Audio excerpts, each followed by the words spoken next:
Nadie que haya estado en aquel lugar puede volver siendo la misma persona. Eso me lo dijeron antes de entrar, y entonces no lo entendí del todo. Lo entendí después, cuando ya era demasiado tarde para no haber entrado. Era una tarde de otoño en Jerusalén, y el cielo tenía ese color particular que solo tienen los cielos de las ciudades antiguas, un color entre el ocre y el cobre, como si la piedra misma de los siglos hubiera aprendido a arder sin consumirse. Yo llevaba años investigando algo que pocos se habían atrevido a investigar con la misma obstinación: la autenticidad de ciertos textos que habían permanecido fuera del canon bíblico, no por razones teológicas, sino por razones que nadie en ninguna institución religiosa se había atrevido jamás a pronunciar en voz alta, textos que describían advertencias, alertas, instrucciones precisas atribuidas a una voz que los escribas de aquella época identificaban con un único nombre, el mismo nombre que divide la historia humana en un antes y un después, el mismo nombre que hoy vuelvo a pronunciar porque ya no tengo motivos para guardarlo en silencio: Jesús. Lo que descubrí durante aquellos meses y lo que distintas personas me confiaron bajo condición de anonimato cambió para siempre mi manera de leer el presente. Y lo que es más inquietante aún, cambió mi manera de mirar el futuro. Si estás escuchando esto, necesito que te quedes hasta el final, porque lo que voy a revelarte no es una interpretación religiosa al uso, ni una predicción apocalíptica de las que circulan por las redes sociales cada semana. Es algo distinto. Es algo que, en determinados círculos académicos y militares, que no mencionaré por nombre, ya se considera un asunto de máxima urgencia. Y si todavía no has suscrito a este canal ni has dado al botón de notificaciones, hazlo ahora, porque lo que viene después de esto va a necesitar que estés aquí para escucharlo. Pero lo verdaderamente perturbador estaba aún por llegar. Permíteme comenzar con un nombre que quizás no reconozcas de inmediato: el padre Emanuel Kowalski. Sacerdote de origen polaco, profesor de exégesis bíblica en una universidad europea que prefirió no mencionar cuando me escribió por primera vez, era un hombre de unos 70 años, de voz pausada y mirada severa, el tipo de persona que elige cada palabra como si supiera que las palabras tienen peso real, que caen sobre las cosas y las marcan para siempre. Me contactó a través de un intermediario, alguien que había leído uno de mis libros, y consideró que lo que Kowalski guardaba desde hacía décadas era precisamente el tipo de material que yo podría manejar con la discreción necesaria. Nos reunimos en una ciudad del centro de Europa que no identificaré. Había nieve en las calles y los cafés olían a cera y a madera vieja. Kowalski llegó con una carpeta de cuero desgastado que depositó sobre la mesa sin pronunciar palabra durante los primeros minutos, como si necesitara medir el silencio antes de llenarlo. Cuando finalmente habló, lo primero que dijo fue esto: lo que hay aquí dentro no debería existir, pero existe. Y precisamente porque existe, alguien tiene que hablar. La carpeta contenía copias de fragmentos de 3 manuscritos distintos, todos ellos de procedencia verificable pero extraoficial, todos ellos relacionados con advertencias específicas que una figura llamada Yeshua ben Yosef, que es el nombre histórico de Jesús de Nazaret en arameo, habría pronunciado no sólo en los contextos conocidos de los evangelios canónicos, sino en ocasiones que los compiladores del siglo IV decidieron no incluir en el texto oficial. ¿Por qué? Esa es la pregunta que Kowalski llevaba 30 años intentando responder, y la respuesta que había encontrado era, en sus propias palabras, más incómoda que cualquier herejía. Antes de continuar, necesito ser preciso sobre algo que considero fundamental.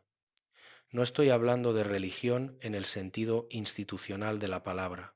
No me interesa en este relato defender ninguna doctrina ni atacar ninguna fe. Lo que me interesa es algo mucho más concreto, algo que pertenece al territorio de la investigación histórica y de la fenomenología del misterio.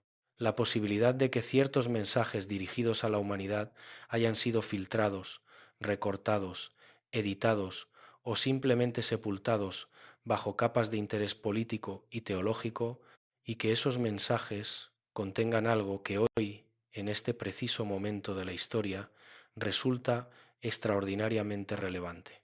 El mundo que habitamos en este siglo XXI no se parece a ningún otro período de la historia humana. Y sin embargo, hay algo que los más serios estudiosos del texto sagrado señalan con una frecuencia que debería hacernos reflexionar. La descripción que ciertos textos bíblicos hacen de los tiempos finales encaja con el presente de una manera que supera cualquier coincidencia estadística razonable.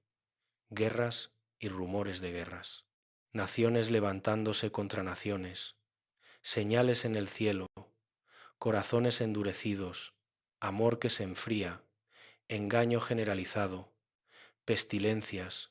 Terremotos en lugares insólitos. Todo eso está escrito. Todo eso está sucediendo.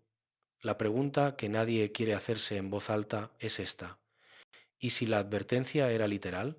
El padre Kowalski me explicó que uno de los 3 manuscritos que había examinado a lo largo de su vida procedía de una colección privada en el sur de Francia, que había pertenecido a una familia de descendientes de libreros medievales que a su vez la habían heredado de una comunidad monástica disuelta durante la Revolución Francesa.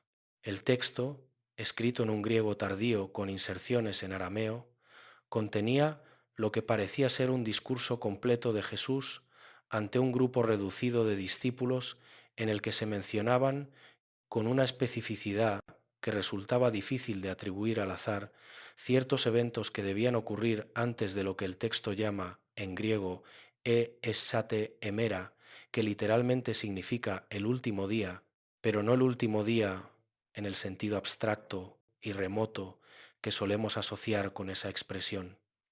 El texto usaba un adverbio que en griego significa ahora mismo, pronto, en vuestros días, como si el que hablaba quisiera que sus oyentes comprendieran que aquello no era un ejercicio de especulación escatológica para consumo de generaciones futuras, sino una instrucción práctica y urgente para el tiempo presente. Ese tiempo presente, según los cálculos que Kowalski y 3 colegas suyos habían realizado a lo largo de años de investigación discreta, coincidía con una ventana temporal que comenzaba precisamente en los primeros años de este siglo y que se extendía, según sus estimaciones más conservadoras, hasta no más allá de nuestra generación. Cuando le pregunté qué significaba exactamente eso, el padre Kowalski me miró durante un segundo largo, posó la taza de café sobre la mesa con una lentitud deliberada y respondió: significa que la advertencia era para nosotros. Pero lo más perturbador estaba aún por llegar, porque los manuscritos de Kowalski no eran el único hilo de esta madeja. Varios meses después de mi encuentro con el sacerdote polaco, recibí una comunicación de una persona que identificaré solamente como un exanalista de inteligencia retirado de un país de la OTAN, alguien que había pasado décadas trabajando en la intersección entre análisis geopolítico y lo que él llamaba, con un eufemismo cargado de ironía, estudios de anomalías predictivas. Su trabajo, me explicó, había consistido durante años en identificar patrones en eventos globales que escapaban a los modelos convencionales de predicción estratégica. Y en un momento de su carrera, a mediados de los años 90, su equipo había empezado a notar algo que nadie dentro de los servicios de inteligencia podía explicar de manera satisfactoria. Los documentos escatológicos de diversas tradiciones religiosas, cuando se analizaban con herramientas de modelado predictivo moderno, ofrecían correlaciones estadísticas con eventos geopolíticos reales que superaban con creces las que podía generar cualquier modelo secular. En otras palabras, los textos que hablaban del fin de los tiempos eran, desde un punto de vista puramente analítico, mejores predictores del futuro inmediato que los mejores analistas del mundo. Cuando le pregunté si eso le generaba algún tipo de conflicto personal o epistemológico, se quedó en silencio un momento y luego dijo algo que no he podido dejar de pensar desde entonces. Me generaba exactamente el mismo tipo de conflicto que tendría un físico si descubriera que la Tierra es plana, no el conflicto de tener que revisar sus creencias, el conflicto de tener que decidir si decirlo en voz alta. ¿Tú qué crees? ¿Hay algo en lo que te está contando esta investigación que resuena con algo que ya sabías, con algo que has sentido sin saber nombrarlo? Déjalo en los comentarios. Quizá no eres el único que lo ha sentido, quizá hay mucha gente que ha tenido esa sensación de que algo en el mundo está cambiando a un ritmo que no corresponde al ritmo normal de la historia, que algo se está acelerando, que las piezas se están encajando en un orden que nadie diseñó conscientemente, pero que alguien, hace mucho tiempo, ya describió con una precisión perturbadora. Suscríbete a este canal y dale a la campanita de notificaciones para no perderte lo que viene, porque esta historia tiene muchas más capas de las que puedo revelar en un solo episodio, y cada capa que añadimos es más inquietante que la anterior. Volvamos a los textos. Kowalski me había hablado de 3 manuscritos. El primero era el que describía el discurso escatológico en griego tardío. El segundo era un texto en latín medieval que parecía ser una transcripción de un documento anterior, posiblemente del siglo segundo o tercero de nuestra era, y que contenía algo que el sacerdote describía como una lista de señales domésticas. Por señales domésticas entendía señales que no tenían que ver con guerras ni con catástrofes naturales, sino con el comportamiento de la gente dentro de sus propios hogares, dentro de sus propias familias, dentro de sus propias comunidades íntimas. Señales que el texto describía como indicadores del estado espiritual de una civilización, como si la salud interior de las personas fuera el verdadero termómetro de los tiempos.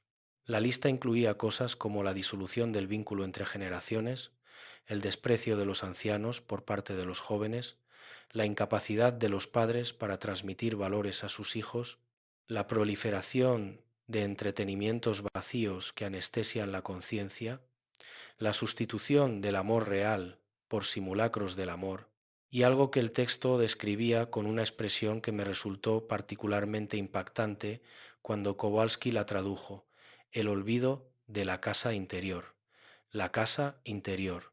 no la casa de piedra o ladrillo, la casa que cada ser humano lleva dentro de sí mismo, esa habitación profunda donde reside lo que algunos llaman alma, otros conciencia y otros simplemente esa parte de nosotros que sabe, que siempre ha sabido, que hay algo más grande que nosotros mismos.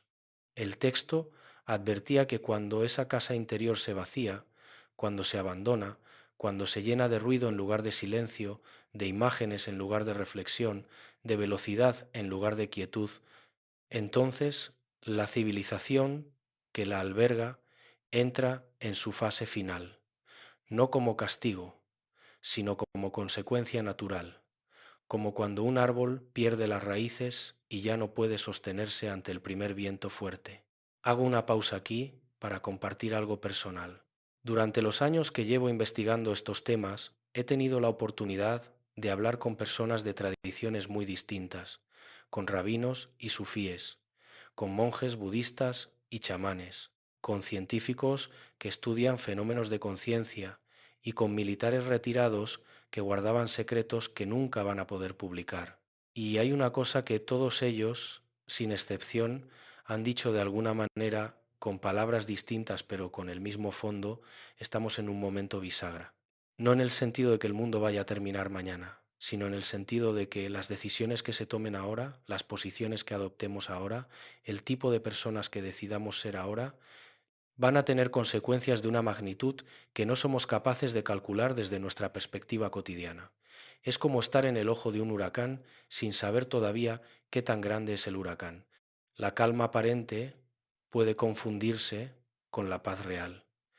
Y esa confusión, me decía uno de aquellos monjes en una pequeña aldea de Anatolia, es precisamente la trampa más antigua del mundo.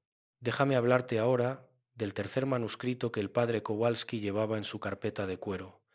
Este era el más extraño de los 3, y también el que más tiempo tardó en mostrarme, como si necesitara comprobar primero que yo era capaz de procesar los dos anteriores sin reaccionar con el escepticismo reflejo que protege a la mayoría de las personas de tener que enfrentarse a ciertos datos incómodos. Era un texto en copto, la lengua que hablaban los primeros cristianos de Egipto, y procedía de una fuente que Kowalski describía como cercana, pero distinta, a los célebres manuscritos de Nag Hammadi. Esa extraordinaria colección de textos gnósticos descubiertos en 1945 en el Alto Egipto, que revolucionaron nuestra comprensión del cristianismo primitivo. El texto copto en cuestión contenía lo que parecía ser un diálogo privado entre Jesús y uno de sus discípulos, en el que el maestro respondía a una pregunta que había sido formulada con una urgencia y una angustia que incluso a través de la traducción resultaba palpable: ¿cómo debemos preparar nuestras casas? La palabra que se usaba en copto para casa era ei, que puede referirse tanto al espacio físico del hogar como al espacio interior de la persona, una ambigüedad que Kowalski consideraba deliberada y enormemente significativa. La respuesta que el texto atribuía a Jesús tenía 7 partes, 7 instrucciones, 7 formas de preparación. Y lo que me resultó más sorprendente cuando Kowalski las fue leyendo en voz alta, con su acento polaco dando a cada palabra un peso particular, fue que no era una lista de rituales religiosos ni de prácticas ascéticas, sino algo que sonaba mucho más cercano a una guía de supervivencia espiritual adaptada a la condición humana más ordinaria. 7 pasos para estar en pie cuando todo lo demás esté cayendo. El primero de esos pasos era el que el texto llamaba el retorno al silencio. No el silencio como ausencia de sonido, sino el silencio como práctica deliberada de atención interior, como el acto de apagar suficiente ruido exterior para poder escuchar lo que siempre ha estado hablando desde dentro. El texto decía que quien no puede estar en silencio consigo mismo no podrá reconocer las señales cuando lleguen, porque las señales no llegan con fanfarria ni con anuncios previos, sino con la sutileza de una brisa que sólo los que tienen los sentidos afinados son capaces de percibir. ¿Cuándo fue la última vez que estuviste en silencio real, no dormido, no viendo una serie, no escuchando música, en silencio, sentado contigo mismo, sin agenda, sin pantalla, solo tú y lo que hay en tu interior? Quizá esa pregunta incomoda, quizá esa incomodidad es ya una respuesta en sí misma. El segundo paso era lo que el texto describía como la reconciliación con los vivos. No con los muertos, no con Dios en abstracto, sino específicamente con las personas que forman parte de tu vida presente y con las que existe algún tipo de fractura, algún rencor no resuelto, alguna deuda emocional pendiente. El texto era sorprendentemente explícito en esto.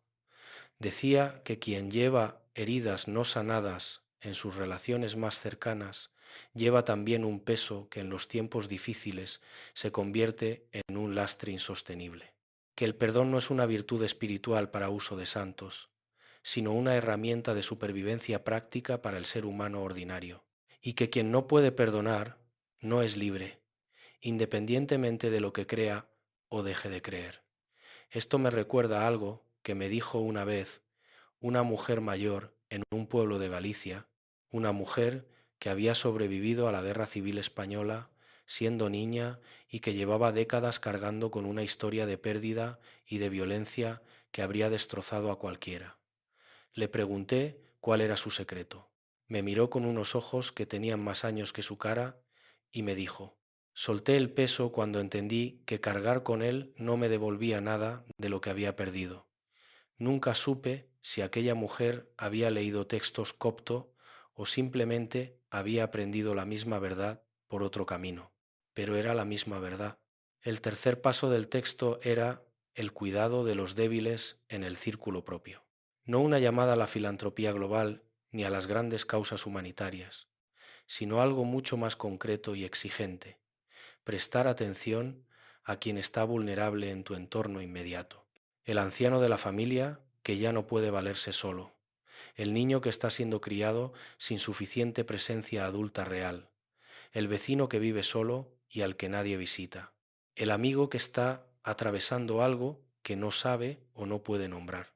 El texto insistía en que la fortaleza de una comunidad en tiempos de crisis no se mide por el número de sus recursos materiales, sino por la densidad de sus vínculos de cuidado mutuo, y que las civilizaciones que han olvidado ese tejido invisible que se construye con pequeños actos de presencia y de atención son civilizaciones que no sobreviven a sus propias tormentas.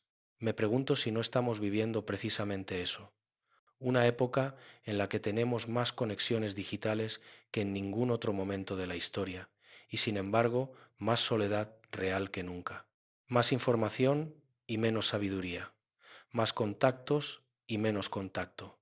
El texto lo habría llamado la epidemia del alejamiento, y habría dicho que esa epidemia es una de las señales más claras de que los tiempos están cambiando de manera irreversible. Pero lo más perturbador estaba aún por llegar. El cuarto paso del texto copto era el que Kowalski había tardado más en compartir conmigo, porque era también el que le generaba mayor incomodidad personal, dado que contradecía abiertamente varios siglos de teología institucional que él mismo había enseñado durante décadas. El texto lo llamaba el reconocimiento de la guerra invisible. Y aquí el lenguaje cambiaba de registro. Si los tres pasos anteriores tenían un tono casi psicológico, casi terapéutico, este cuarto paso era inequívocamente cosmológico. El texto describía una realidad que muchas tradiciones espirituales del mundo comparten, aunque con vocabularios distintos. La existencia de fuerzas o entidades que operan en un plano que no es directamente observable con los sentidos ordinarios, pero que influyen de manera decisiva en los pensamientos, las emociones y las decisiones de los seres humanos. En la tradición judeocristiana, a estas fuerzas se las llama de diversas maneras.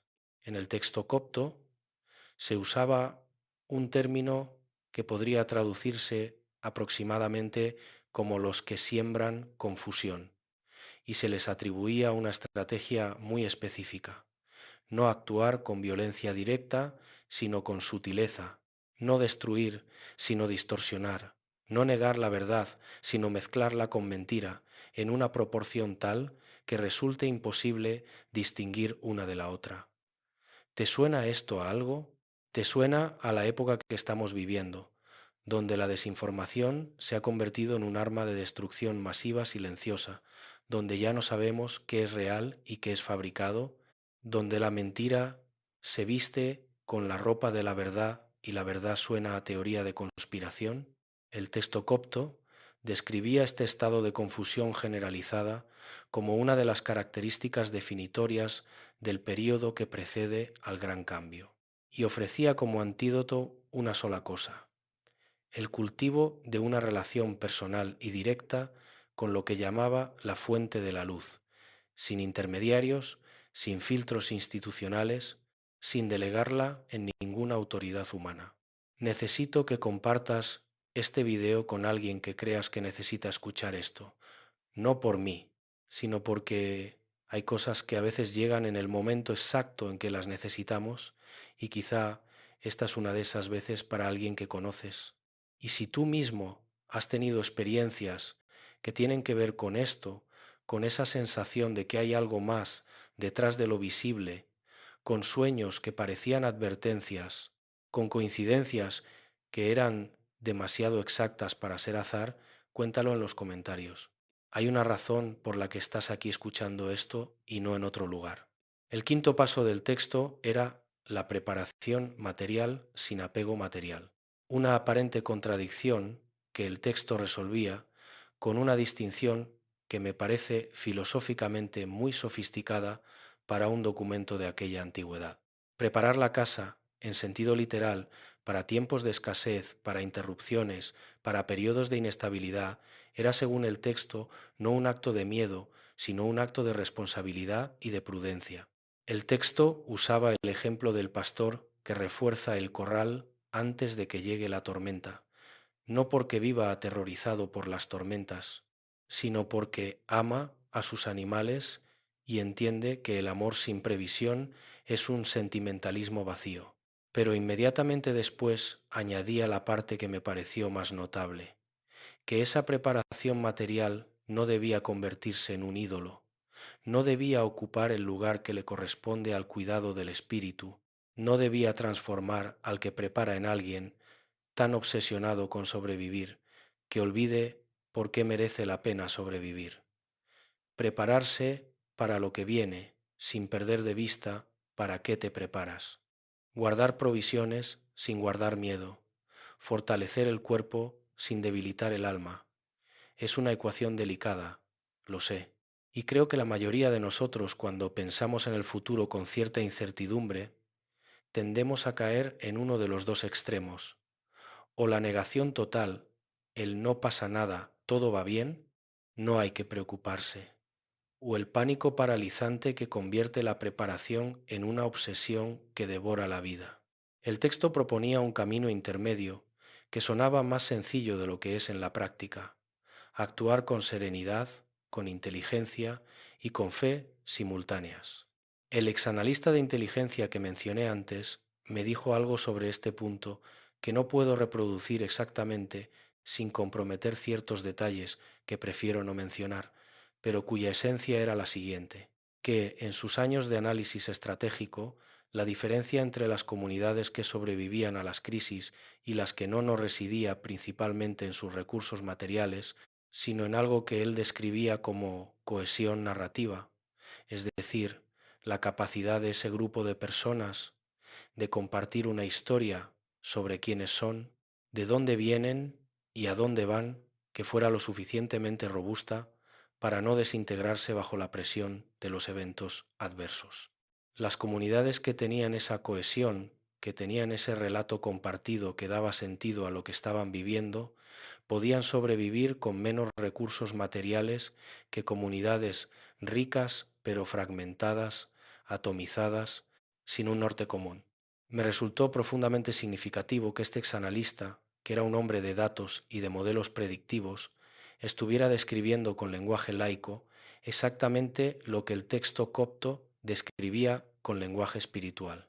Como si la verdad, cuando es suficientemente profunda, encontrara la manera de decirse a sí misma en todos los idiomas posibles.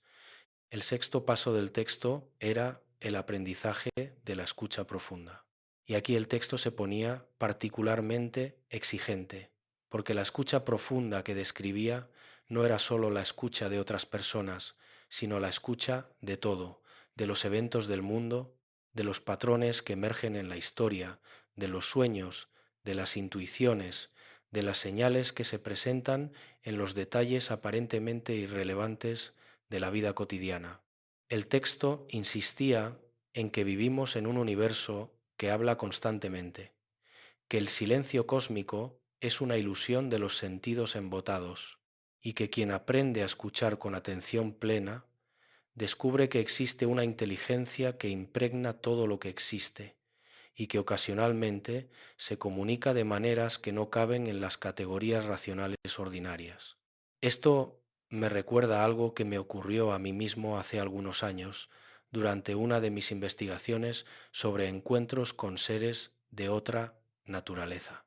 Estaba en una pequeña localidad del norte de España cuando un hombre que no conocía de nada se acercó a mí en la calle y me dijo, sin preámbulo alguno, una frase que describía exactamente lo que yo estaba pensando en aquel momento, una frase que nadie en aquel lugar podía saber que yo estaba pensando.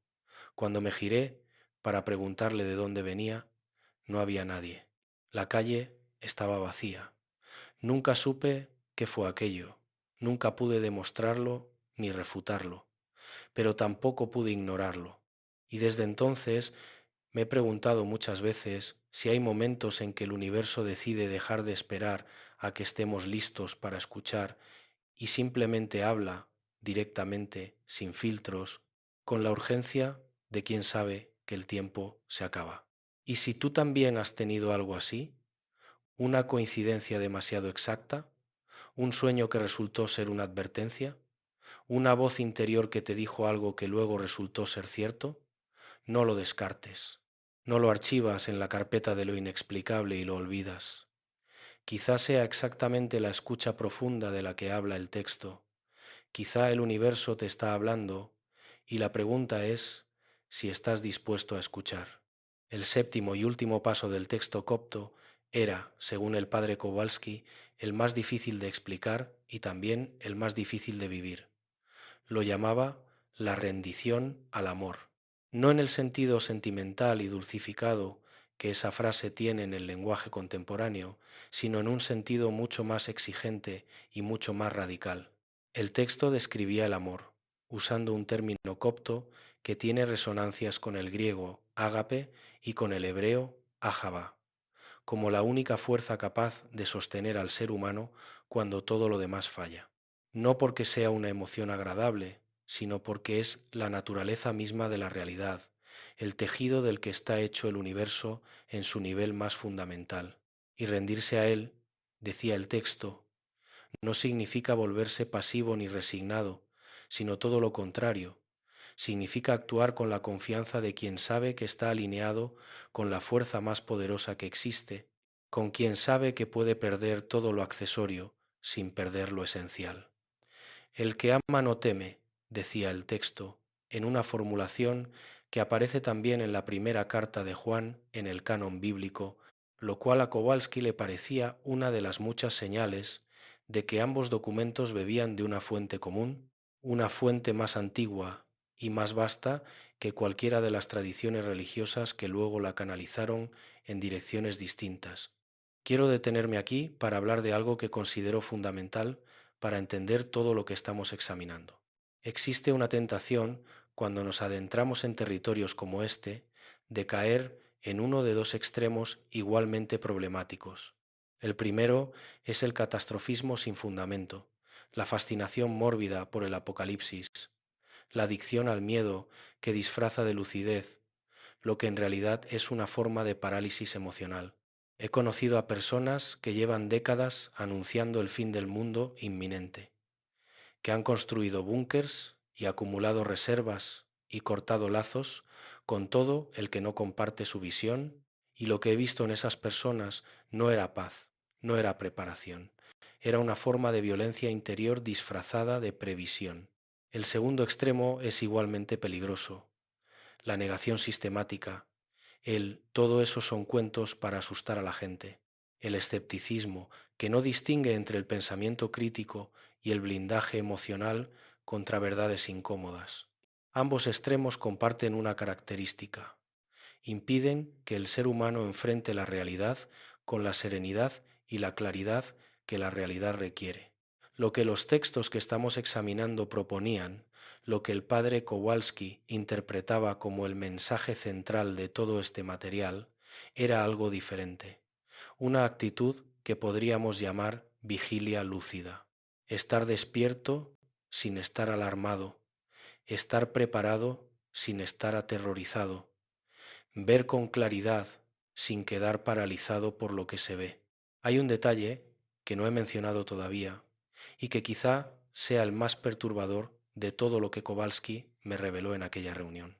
Al final de la tarde, cuando ya habíamos repasado los 3 manuscritos y yo estaba procesando todo lo que había escuchado, el sacerdote sacó de su carpeta una hoja suelta, diferente de las demás, escrita con una letra que reconocí inmediatamente como la suya propia, y me la entregó sin decir nada. Era una lista de fechas, fechas de eventos históricos del siglo XX y XXI que correspondían, según sus cálculos, a ciertos patrones numéricos y calendáricos mencionados en los manuscritos. No reproduciré esa lista aquí, por razones que tienen que ver con la responsabilidad que siento hacia quienes me escuchan y con la certeza de que las fechas sin contexto generan más confusión que claridad. Pero sí diré que varias de esas fechas ya habían pasado cuando Kowalski me las mostró, y que los eventos que el sacerdote había asociado a ellas habían ocurrido efectivamente, con una correlación que era estadísticamente difícil de atribuir al azar, y que las fechas que aún no habían llegado, las que se proyectaban hacia el futuro, correspondían a un periodo que el texto copto describía como la ventana de la decisión. Ese intervalo de tiempo en el que la humanidad todavía tiene capacidad de influir en su propio destino, de elegir el tipo de civilización que quiere ser, de responder a la advertencia en lugar de ignorarla, he hablado con muchas personas a lo largo de los años que tenían ese mismo presentimiento sin haber leído ningún manuscrito antiguo. Personas completamente ordinarias que sentían que algo importante estaba ocurriendo, que el mundo estaba en un punto de inflexión, que sus vidas cotidianas tenían un peso y una urgencia que no podían explicar racionalmente, pero que no podían ignorar tampoco. Una enfermera de Madrid que me escribió hace unos años contándome que durante la pandemia había tenido una experiencia en la que, mientras atendía a un paciente en estado crítico, había sentido una presencia en la habitación que no era ninguno de los presentes físicamente, una presencia que le había comunicado, sin palabras, que lo que estaban viviendo era solo el comienzo de algo mucho más grande y que su trabajo en ese momento era exactamente el que siempre había sido: estar presente, cuidar, amar. Un ingeniero jubilado de Bilbao que me llamó una noche para contarme que llevaba 6 meses teniendo el mismo sueño recurrente, un sueño en el que veía ciudades inundadas y cielos de un color que no sabía describir, y en el que una voz le decía siempre la misma frase: cuida a los que están contigo. Un maestro rural de Extremadura que me escribió para decirme que sus alumnos, niños de entre 8 y 12 años, le hacían cada vez más preguntas sobre la muerte, sobre el fin del mundo, sobre si habría guerras, como si algo en el ambiente que respiraban les estuviera transmitiendo una inquietud que sus padres no estaban nombrando, pero que ellos sentían. Estas historias no son evidencias científicas, no las presento como tales, pero tampoco son irrelevantes. Son el pulso de algo que muchas personas están sintiendo al mismo tiempo, y eso, en sí mismo, es un dato que merece atención. Si hay alguien en tu vida con quien sientas que este tipo de conversaciones son necesarias y posibles, comparte esto con esa persona, no para asustarla, sino porque hay ciertos tipos de reflexión que se hacen mejor acompañados que solos, y porque quizá en este momento preciso de la historia una de las cosas más importantes que podemos hacer es exactamente esa: hablar. Hablar de lo que sentimos, de lo que intuimos, de lo que nos preocupa, de lo que esperamos, sin el filtro de la corrección social que nos obliga a fingir que todo está bien cuando internamente sabemos que algo ha cambiado de manera irreversible. El exanalista de inteligencia me contó algo más antes de despedirse. Me contó que en los últimos años de su carrera activa, cuando ya el análisis de los textos escatológicos había ocupado una parte significativa de sus investigaciones, había llegado a una conclusión que no había podido compartir con ninguno de sus superiores porque habría supuesto el fin de su credibilidad profesional. La conclusión era esta: que la distinción entre lo sagrado y lo secular, entre lo espiritual y lo político, entre lo invisible y lo observable, era una distinción metodológica útil para ciertos propósitos, pero que en el nivel más profundo de la realidad no existía. Que los grandes eventos de la historia humana, las guerras, los imperios, las revoluciones, las pandemias, no eran solo eventos políticos o económicos o biológicos, sino que tenían también una dimensión que no podía ser capturada por ningún modelo puramente material, una dimensión que los textos religiosos llevaban siglos intentando describir con el lenguaje imperfecto que tenían disponible, y que ignorar esa dimensión no la hacía desaparecer, solo hacía que quienes tomaban decisiones lo hicieran con una imagen incompleta de la realidad.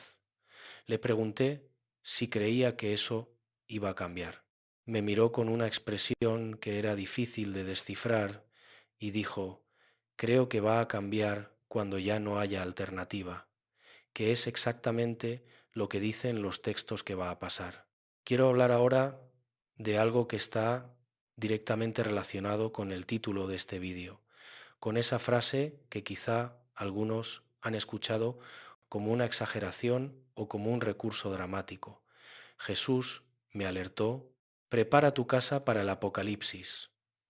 La palabra apocalipsis tiene en el imaginario popular una connotación de destrucción total y definitiva, de fin absoluto, de catástrofe sin retorno. Pero la palabra griega apocalipsis no significa destrucción, significa revelación, desvelamiento, el acto de quitar el velo que oculta lo que siempre ha estado ahí. El Apocalipsis, en su sentido etimológico y en su sentido teológico más riguroso, no es el fin del mundo, es el fin de un mundo, el fin de una manera de ver, de vivir, de organizarse, el fin de ciertas ilusiones colectivas que ya no son sostenibles, y el comienzo, simultáneo y necesario, de algo nuevo que no puede nacer mientras lo viejo siga ocupando el espacio. Vistos desde esta perspectiva, los textos que Kowalski me mostró, la advertencia que el texto copto atribuía a Jesús, el análisis del exanalista de inteligencia, todas esas piezas encajan en un relato que no es de destrucción sino de transformación, un relato que dice: lo que está llegando no es el fin de todo, es el fin de lo que no debería haber durado tanto.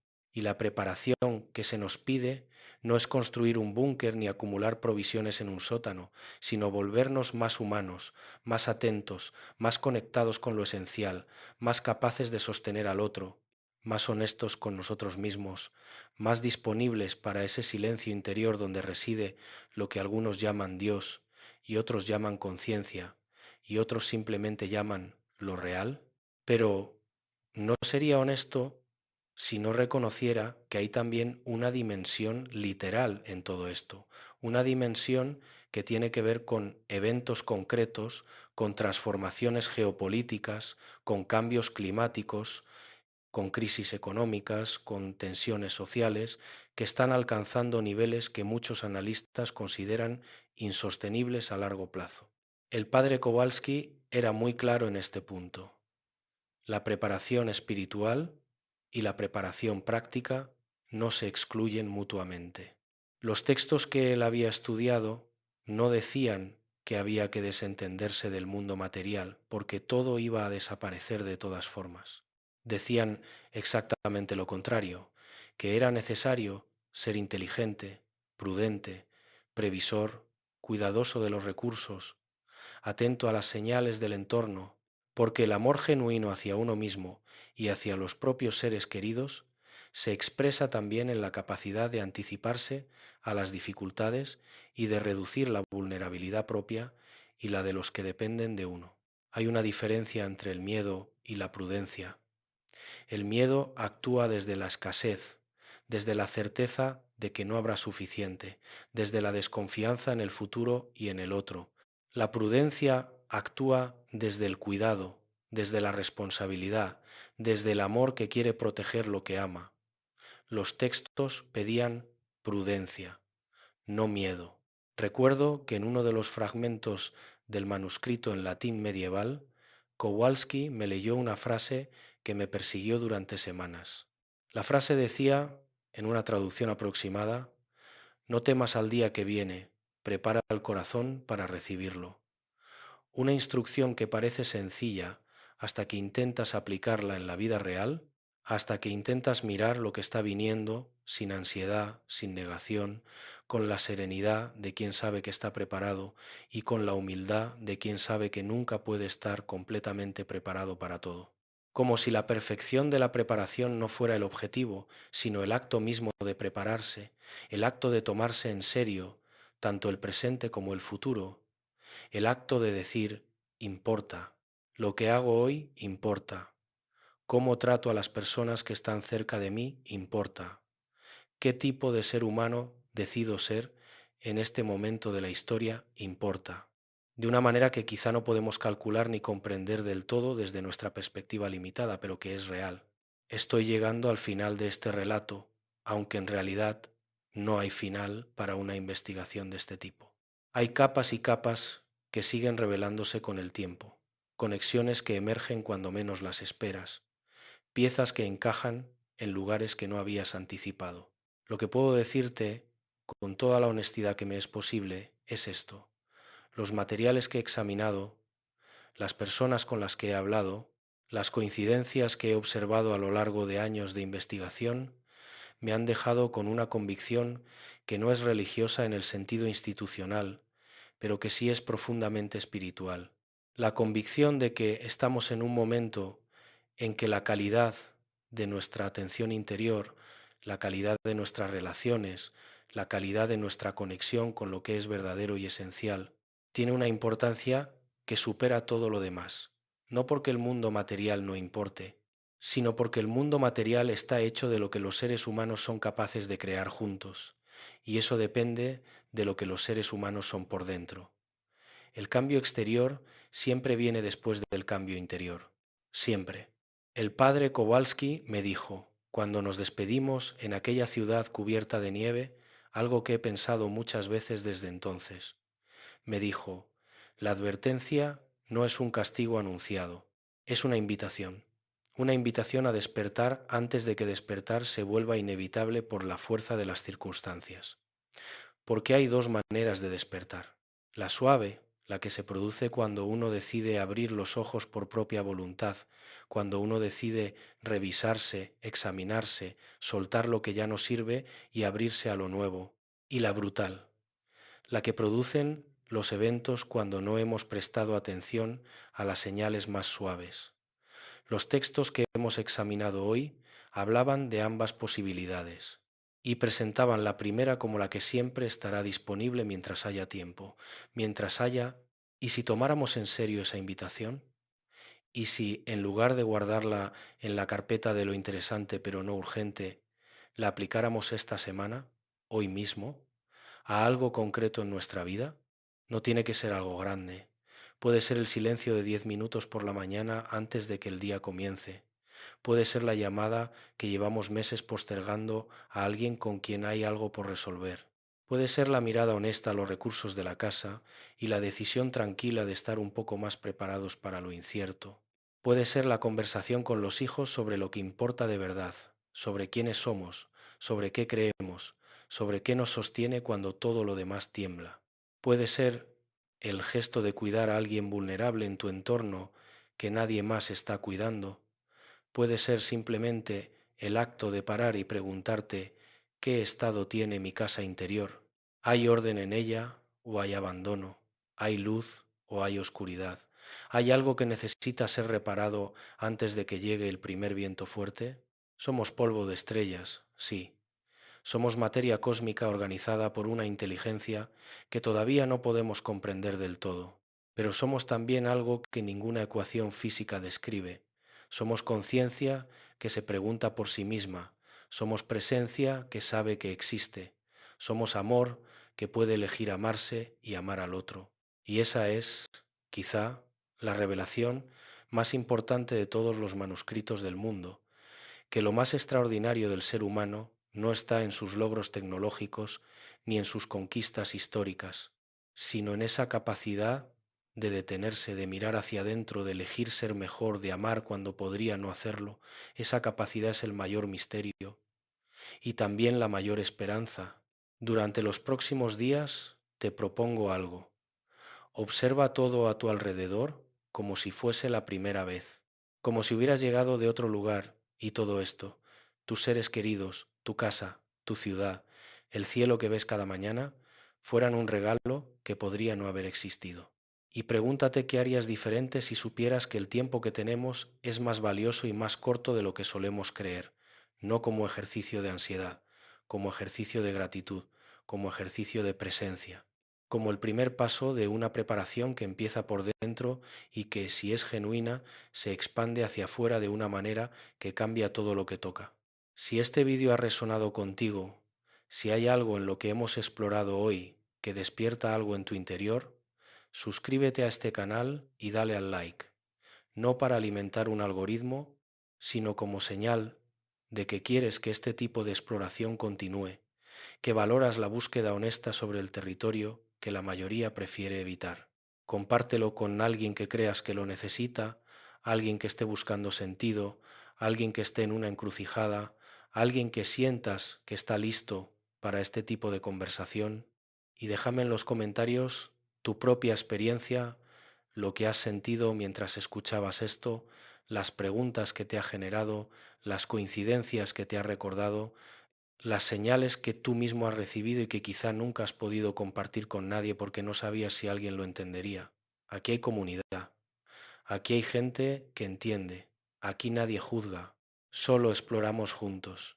Y si hay algo que me has enseñado el camino de todos estos años de investigación es esto, que el misterio no se resuelve, se habita, que las preguntas más importantes no tienen respuestas definitivas, sino respuestas que crecen con nosotros, que cambian a medida que cambiamos, que se profundizan a medida que nos profundizamos, y que quizá eso es exactamente lo que hace a la vida digna de ser vivida, no la certeza de haber llegado, sino la valentía de seguir buscando. Hasta la próxima, y cuida tu casa, las dos. Pero antes de cerrar este capítulo, hay algo más que debo contarte, algo que ocurrió después de mi encuentro con el padre Kowalski, algo que no tenía planeado incluir en esta investigación, pero que se impuso con esa insistencia que tienen los hechos verdaderos cuando se niegan a quedarse en silencio. Varios meses después de nuestra reunión en aquella ciudad nevada, Kowalski me envió un mensaje a través del mismo intermediario por el que nos habíamos contactado por primera vez. El mensaje era breve, casi telegráfico, como si hubiera sido escrito con la urgencia de quien tiene poco tiempo. Encontré el cuarto manuscrito, el que creíamos perdido. Lo que dice cambia todo lo que pensábamos entender. Necesito que vengas. Intenté contactarle durante semanas. El intermediario me dijo que el sacerdote había solicitado un periodo de retiro espiritual en un monasterio del que no facilitó la ubicación exacta. Nunca más supe nada del padre Kowalski. Nunca llegué a ver el cuarto manuscrito. Y esa ausencia, esa historia que se interrumpe exactamente en el momento en que prometía revelar algo de mayor magnitud, me ha acompañado desde entonces como una pregunta sin respuesta que se clava en el pensamiento en los momentos de quietud. No lo cuento para añadir un elemento de suspense artificial a este relato. Lo cuento porque es verdad, y porque la verdad, cuando es suficientemente extraña, no necesita adornos. Lo cuento también porque la desaparición silenciosa del padre Kowalski me enseñó algo que no había entendido del todo hasta entonces, que hay personas que llevan ciertos conocimientos con un peso que no todos podemos imaginar, que el acceso a cierta información tiene un coste, y que ese coste no siempre es visible desde fuera. Lo cuento, en definitiva, porque es parte de la historia, y porque no sería honesto omitirlo. Hay otro hilo en esta investigación que quiero explorar contigo, porque creo que es fundamental para entender el mensaje que los textos transmitían sobre la preparación para los tiempos que vienen.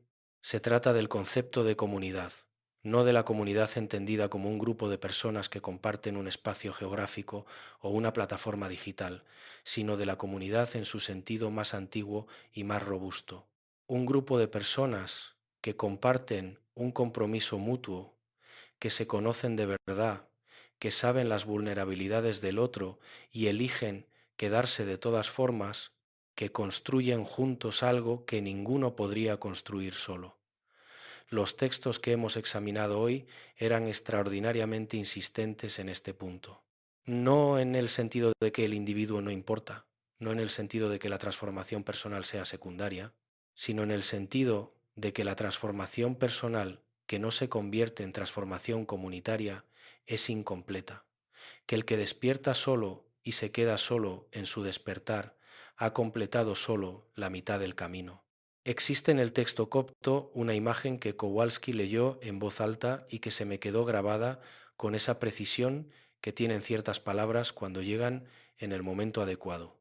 Decía, más o menos, como la brasa que se aparta del fuego se enfría y se apaga, así el que se separa de su comunidad pierde el calor que lo sostiene. La imagen es sencilla, casi demasiado sencilla para la profundidad de lo que expresa. Pero precisamente esa simplicidad era, según Kowalski, parte del método del maestro que el texto intentaba preservar. decir las cosas más complejas con las imágenes más accesibles, para que pudieran ser recordadas y transmitidas sin necesidad de una formación académica. La sabiduría que sirve solo a quien tiene acceso a la biblioteca no es sabiduría que pueda salvar a la mayoría.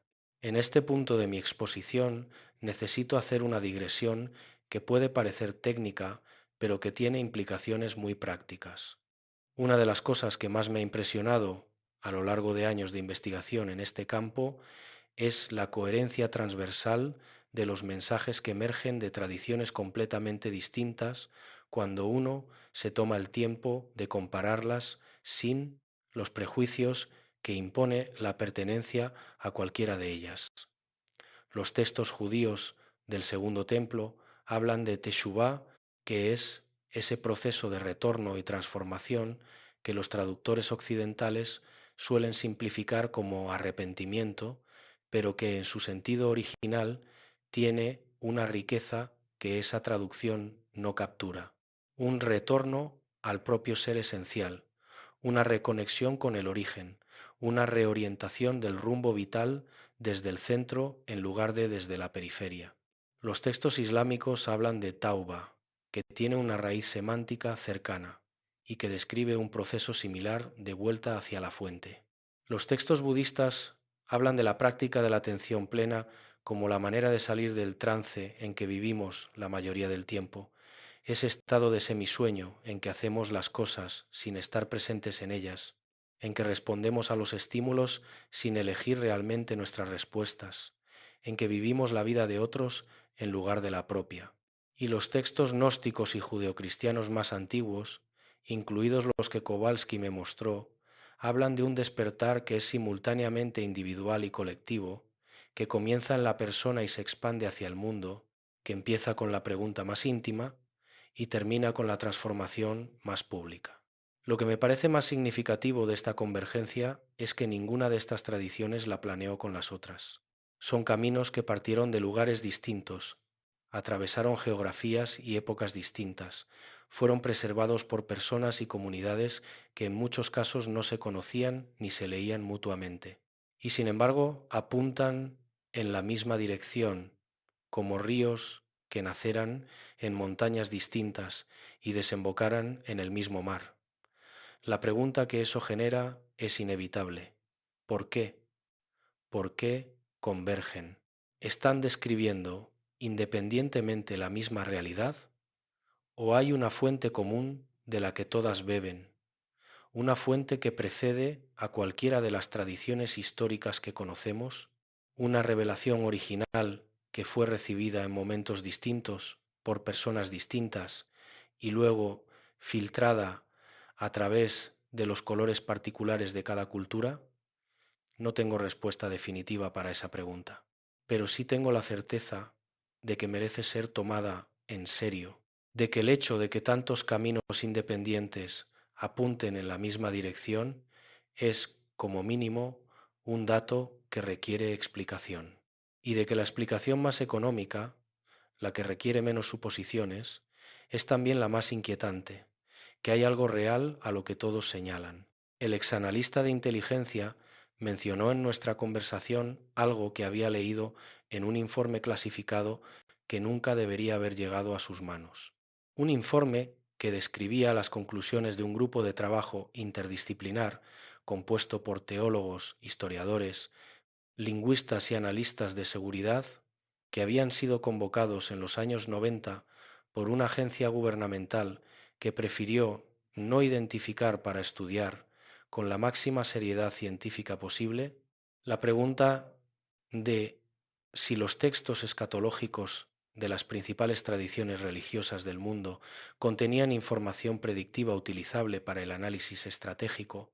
La conclusión del grupo de trabajo, según el exanalista, era que sí, que los textos contenían patrones que correspondían con una coherencia estadísticamente significativa a ciclos históricos observables, que la estructura narrativa de estos textos, el arco que describían desde un periodo de prosperidad a través de un periodo de crisis hacia un periodo de transformación, era una descripción precisa de ciclos que se habían repetido múltiples veces en la historia documentada de las civilizaciones humanas, y que el ciclo actual estaba en una fase que varios de los miembros del grupo de trabajo describían con distintos grados de alarma personal como avanzada.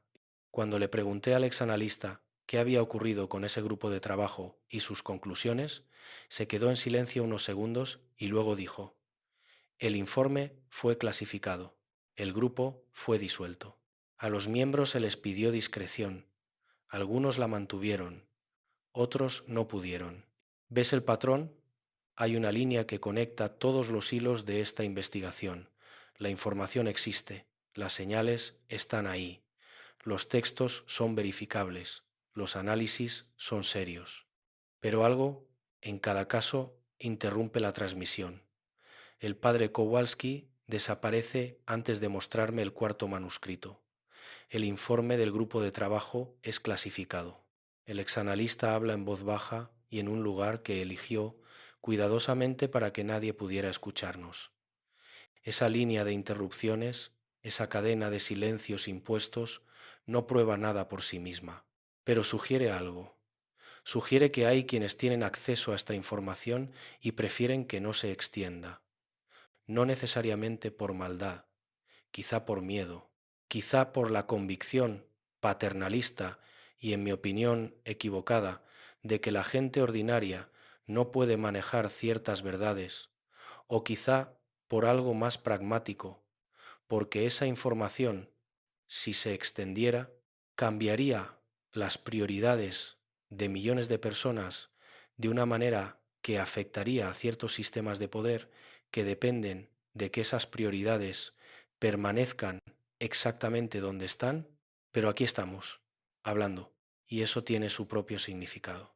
Déjame hablarte de un testimonio que recibí hace relativamente poco tiempo y que encaja con todo lo que hemos examinado hoy de una manera que, cuando lo escuché por primera vez, me dejó sin palabras durante varios segundos. Una persona que identificaré únicamente como una médica española que trabaja en cuidados paliativos me contactó a través de un familiar que conoce mi trabajo. Esta mujer, que lleva más de 20 años acompañando a personas en el proceso de morir, me dijo que en los últimos años había notado un cambio significativo en los relatos de sus pacientes. Un cambio que no podía explicar desde ningún marco médico o psicológico convencional.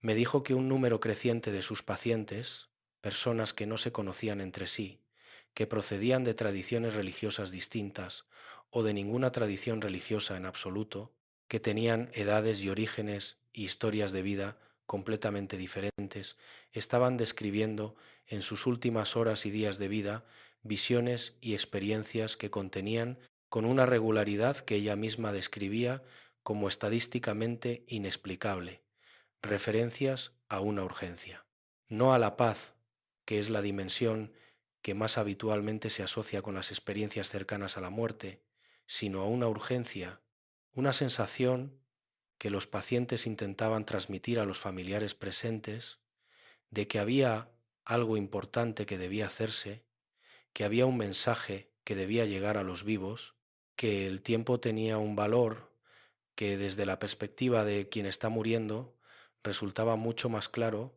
que desde la perspectiva de quien sigue viviendo. No todos los mensajes eran iguales, pero había uno que aparecía con una frecuencia que la médica describía como imposible de ignorar. Cuiden a los suyos. En las últimas horas, cuando el filtro social y la necesidad de mantener las apariencias desaparecen y queda solo lo esencial, lo que más de sus pacientes querían transmitir era eso, no las propiedades, no los logros, no los títulos, los vínculos, las personas, el amor que no dijeron con suficiente claridad mientras tenían tiempo de decirlo. Esta mujer no era una persona mística ni religiosa en el sentido convencional. Era una médica científica, pragmática, con décadas de experiencia clínica. Y sin embargo me dijo, con la misma precisión con que habría descrito un hallazgo epidemiológico, algo está tratando de decirles algo a los vivos a través de los que se van. Y lo que dice es siempre lo mismo. Queda poco tiempo para hacer lo que importa. úsenlo. ¿Qué hacemos con eso? Podemos descartarlo. Podemos archivarlo en la categoría de lo anecdótico, de lo no verificable, de lo que no cabe en ningún protocolo de investigación aceptado. Podemos seguir con nuestras vidas exactamente como estaban antes de escuchar esto. Tenemos toda la libertad del mundo para hacer eso. Pero también podemos hacer otra cosa. Podemos tomárnoslo en serio. Podemos dejar que remueva algo en nuestra manera de priorizar el tiempo, de relacionarnos con las personas que amamos, de decidir a qué le damos importancia y a qué no. Podemos hacer esa pregunta incómoda que la médica me formuló al final de nuestra conversación. Si en tus últimas horas de vida, cuando ya no hay nada que demostrar, ni nadie a quien impresionar, tuvieras que resumir en unas pocas palabras lo que querrías haber hecho diferente, ¿qué dirías? Y una vez que tienes esa respuesta, ¿por qué esperar a las últimas horas para empezar a hacerlo? Pienso a veces en aquella carta, o quizá era más bien un dibujo, que un niño me entregó hace muchos años a la salida de una conferencia en una ciudad del norte de España. No recuerdo exactamente en qué ciudad era. El niño tendría unos 8 o 9 años, venía acompañado de su madre y sin decir nada, sin pedir nada, me entregó una hoja doblada en 4 y se fue corriendo. Cuando la abrí, encontré un dibujo hecho con lápices de colores que representaba, según pude interpretar, una casa. Pero era una casa peculiar. Tenía 2 plantas visibles. La planta de abajo era pequeña, modesta, con ventanas sencillas y una puerta. La planta de arriba era enorme, desproporcionada, con ventanas enormes que dejaban entrar una luz que el niño había representado con rayos amarillos que se extendían hacia todos los lados. Y en el espacio entre las 2 plantas, escrita con letras irregulares pero legibles, había una frase que todavía puedo ver con los ojos cerrados. La parte de arriba es la más importante. No he encontrado al niño desde entonces. No sé su nombre. No sé si él mismo entendía todo el peso de lo que había dibujado. Pero esa imagen me ha acompañado durante décadas como una de las más precisas descripciones que he encontrado del mensaje que intentamos explorar hoy. Que hay una dimensión de la existencia humana que es invisible desde fuera, pero que es la más real, la más importante, la que sostiene todo lo demás, y que la preparación para lo que viene, sea lo que viene, empieza siempre, siempre, siempre por esa planta de arriba. Quiero dirigirme ahora a quienes están escuchando esto desde un lugar de escepticismo, a quienes sienten que todo esto es demasiado metafórico, demasiado etéreo, demasiado alejado de la realidad concreta y observable en la que viven sus vidas. Los entiendo. Respeto ese escepticismo, yo mismo lo he habitado durante periodos de mi vida, ese escepticismo que protege del engaño, pero que a veces también protege de la verdad. Y lo que tengo para decirles es simplemente esto. No les pido que crean nada de lo que he narrado hoy sin examinarlo. Les pido que lo examinen, que apliquen a lo que han escuchado la misma inteligencia y la misma exigencia crítica que aplicarían a cualquier otra cosa, que se pregunten si hay algo en esta investigación que no resiste el escrutinio serio, que busquen los textos que he mencionado, que investiguen las fuentes, que comprueben las correlaciones, que hablen con personas que hayan tenido experiencias cercanas a la muerte, que lean a los estudiosos serios de la literatura apocalíptica, no los que buscan el sensacionalismo, sino los que buscan la comprensión, y que, después de todo eso, se hagan la pregunta más honesta que pueden hacerse. ¿Qué pasa si hay algo de esto que es verdad? No todo, quizá ni siquiera la mitad, pero algo. ¿Qué cambia entonces? ¿Qué haría diferente si aceptara que estamos en un momento especial de la historia? Que las advertencias que emergen desde tradiciones múltiples y fuentes diversas tienen un fondo de verdad, que la preparación de la casa, interior y exterior, es una responsabilidad adulta y seria y no una fantasía de los que tienen miedo. ¿Qué haría diferente? Y si la respuesta a esa pregunta implica cambios que mejorarían tu vida y la de los que te rodean, si los cambios a los que apunta esa respuesta son cambios hacia más amor, más presencia, más honestidad, más cuidado, más comunidad. Entonces la pregunta de si todo esto es literalmente verdad pierde parte de su urgencia, porque estarías haciendo lo correcto de todas formas y eso quizá es el más profundo de todos los mensajes que los textos que hemos explorado hoy intentaban transmitir. El tiempo que nos queda no lo conocemos. Ninguno de nosotros sabe cuánto es.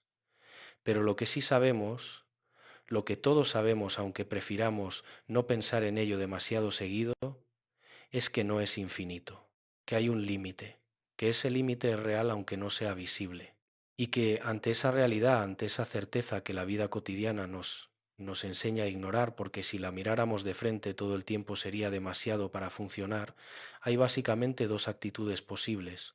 La actitud del que vive como si el tiempo fuera inagotable, que posterga lo importante, que deja para mañana lo que debería ocurrir hoy, que habita su propia vida como si fuera un espectador y no el protagonista.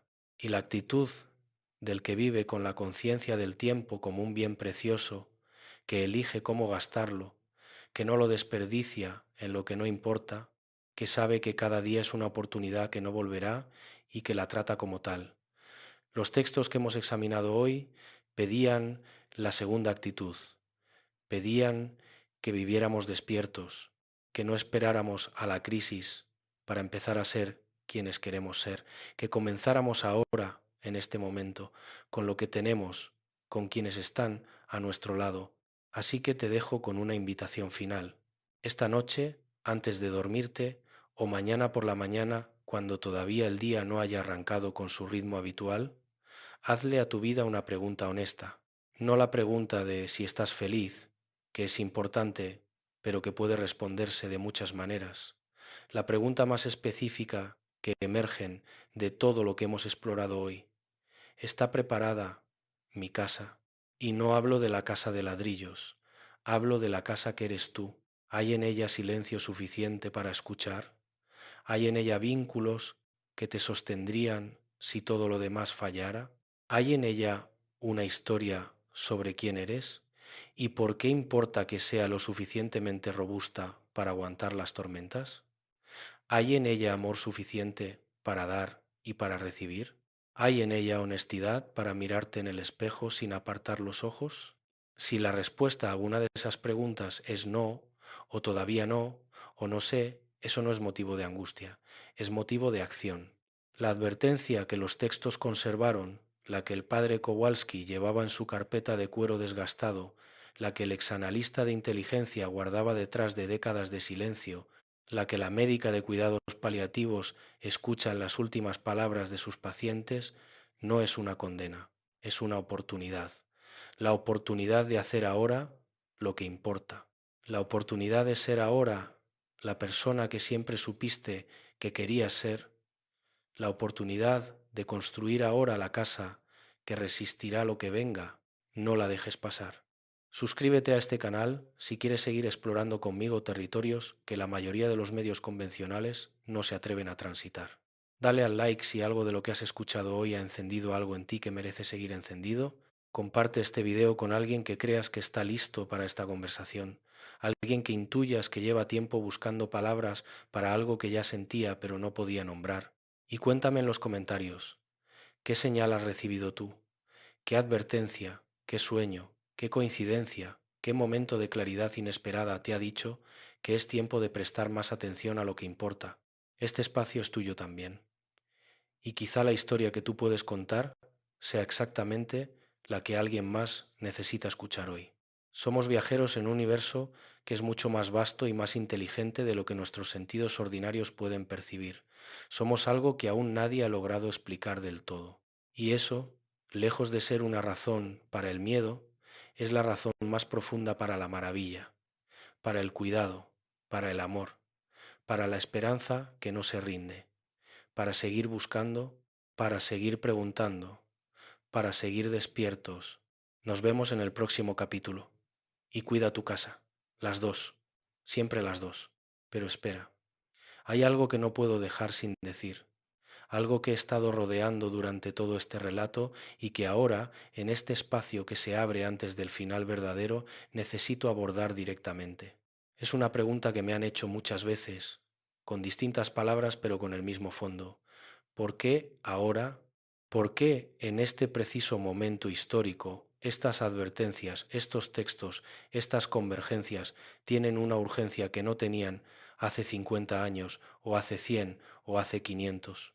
¿Por qué la sensación de que algo está cambiando no es una sensación que hayan tenido todas las generaciones por igual, sino que parece especialmente intensa en la nuestra? La respuesta honesta tiene varias capas. La primera es que sí, es cierto que cada generación ha tenido la tentación de creer que vivía en el momento más importante de la historia, que el fin o la transformación era inminente, que los signos de los tiempos apuntaban irremisiblemente hacia un punto de inflexión. Esa tentación existe y hay que reconocerla para no caer en ella de manera irreflexiva. Pero hay también una segunda capa, y es que no todas las generaciones han tenido acceso simultáneo a los mismos datos. No todas las generaciones han podido comparar en tiempo real lo que dicen las tradiciones escatológicas de culturas distintas con lo que está ocurriendo en el mundo. No todas las generaciones han tenido la tecnología para ver en directo los eventos globales, para rastrear los patrones, para conectar los puntos con la velocidad y la amplitud con que podemos hacerlo hoy. Y lo que esa capacidad nueva revela, cuando se aplica con seriedad y sin agenda, es que el presente tiene características que generaciones anteriores no compartían con la misma intensidad ni con la misma simultaneidad global. Pensemos en algunos datos concretos sin necesidad de recurrir a ningún texto antiguo. El ritmo de cambio tecnológico es exponencial y está transformando la naturaleza del trabajo, de las relaciones, de la identidad misma de los seres humanos, a una velocidad que ninguna cultura anterior tuvo que gestionar. Las armas de destrucción masiva, que antes eran patrimonio de dos superpotencias en un equilibrio de terror relativamente estable, están proliferando hacia actores cada vez más pequeños e impredecibles. El cambio climático está produciendo alteraciones en los sistemas naturales que sustentan la vida humana a una escala sin precedente histórico.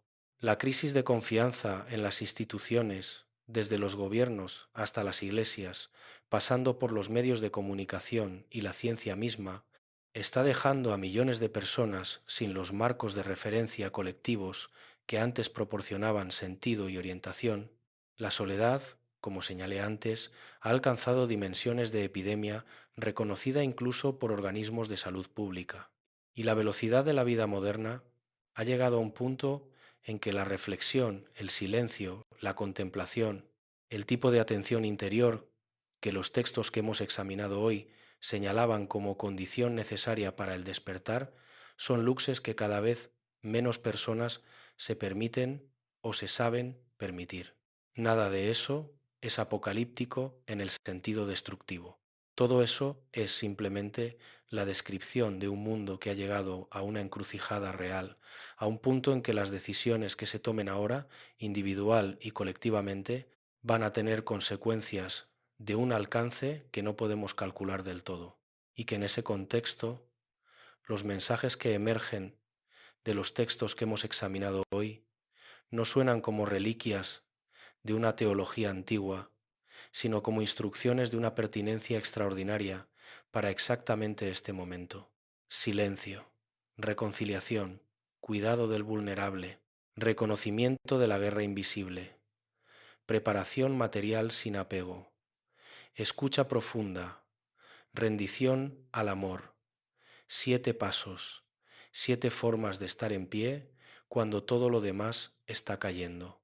7 maneras de ser humano en toda la riqueza y en toda la exigencia de esa palabra. Hubo una noche, durante mis años de investigación en Israel, en que no pude dormir. Era una de esas noches en que la mente no para, en que los hilos que has estado tejiendo durante días parecen multiplicarse de repente y crear una red tan densa que es difícil encontrar el centro. Salí a caminar por las calles de Jerusalén, que de noche tienen una quietud que las diurnas no permiten imaginar, y acabé sentado en un recodo del barrio armenio mirando un cielo de estrellas, que era exactamente el mismo cielo que otros habían mirado en ese mismo lugar miles de años antes. Y sentí algo que no sé cómo describir con precisión, una continuidad, la sensación de que el tiempo, que tanto nos parece lineal y dividido en pasado, presente y futuro, en realidad es otra cosa, que los que escribieron aquellos textos y yo y tú que estás escuchando esto en este momento desde cualquier lugar del mundo, formamos parte de la misma conversación, que la pregunta que ellos se hacían sobre el sentido de lo que vivían y la urgencia de cómo responder a ello es exactamente la pregunta que nos estamos haciendo nosotros, que el mensaje que intentaron preservar a través de siglos de persecución y de censura y de pérdida era precisamente para este momento, para esta generación, para ti, para mí que estamos aquí, ahora, preguntándonos qué hacer con lo que sabemos.